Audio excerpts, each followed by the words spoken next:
Munnar gap റോഡിൽ വീണ്ടും യുവാക്കളുടെ അപകട യാത്ര. കാറിൻ്റെ ഡോറുകളിൽ കയറിയിരുന്നാണ് വിനോദസഞ്ചാരികൾ അപകട യാത്ര നടത്തിയത്. രാഹുൽ വിജയൻ ഇടുക്കിയിൽ നിന്ന് ഈ വാർത്തയുമായി ചേരുന്നു. കൊള്ളാമല്ലോ ചേട്ടന്മാരെ, കുറച്ചുകൂടെ വേണമെങ്കിൽ ഇനി പിറകോട്ട് തള്ളായിരുന്നു. പറയൂ രാഹുൽ, എൻ്റെ രജിസ്ട്രേഷൻ എവിടെയുള്ള വണ്ടിയാണ് എന്നൊന്ന് പറയാമോ? ആന്ധ്രാപ്രദേശ് അല്ലേ? ഓക്കെ.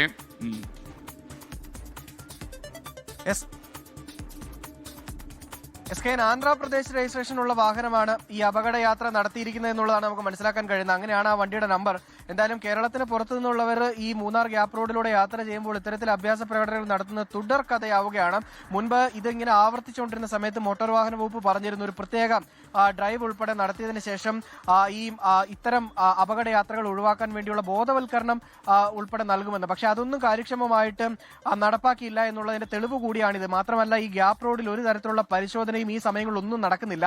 ഇന്നലെ നമ്മൾ മൂന്നാർ ഗ്യാപ്പ് റോഡ് വഴിയും യാത്ര ചെയ്തിരുന്നു. രാവിലെ പോയി വൈകിട്ട് തിരിച്ചു വന്നു. അതിനിടയിൽ പലതവണ അങ്ങോട്ടും ഇങ്ങോട്ടും ഒക്കെ പോയി. മന്ത്രി വന്ന ഒരു പരിപാടിയിൽ പോയതാണ്. പക്ഷേ അപ്പോഴൊന്നും ഏതെങ്കിലും തരത്തിലുള്ള ഒരു പരിശോധന മോട്ടോർ വാഹന വകുപ്പിന്റെയോ അല്ലെങ്കിൽ മറ്റേതെങ്കിലും വകുപ്പിന്റെയോ പരിശോധന ഇത്തരത്തിലുള്ള അപകട യാത്രകൾ തടയുന്നതിനോ അല്ലെങ്കിൽ വിനോദസഞ്ചാരികളെ നോക്കുന്നതിനോ വേണ്ടി അവിടെ ഇല്ല എന്നുള്ളതാണ് ഏറ്റവും പ്രധാനപ്പെട്ട കാര്യം. എന്നാൽ ഈ അപകടയാത്ര തുടർ കഥയായിട്ട് തന്നെ പോവുകയാണ്. ഇത് 2 ഡോറിന്റെ സൈഡിലും 2 യുവാക്കൾ കയറിയിരുന്ന് യാത്ര ചെയ്യുകയാണ്. ഇപ്പോൾ അവധി ദിവസമാണ്, കൂടുതൽ തിരക്കുണ്ട്.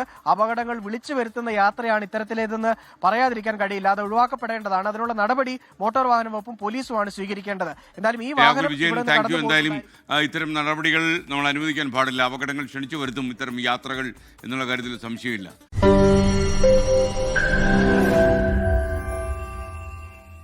ലോകത്തെവിടെയായാലും ഏത് സമയത്തും 24 വാർത്തകളും ഓഗ്മെന്റഡ് റിയാലിറ്റി പാക്കേജുകളും എക്സ്പ്ലെയിനറുകളും വിശദമായി കാണാൻ ഞങ്ങളുടെ യൂട്യൂബ് ചാനൽ നിങ്ങൾക്ക് സബ്സ്ക്രൈബ് ചെയ്യാം.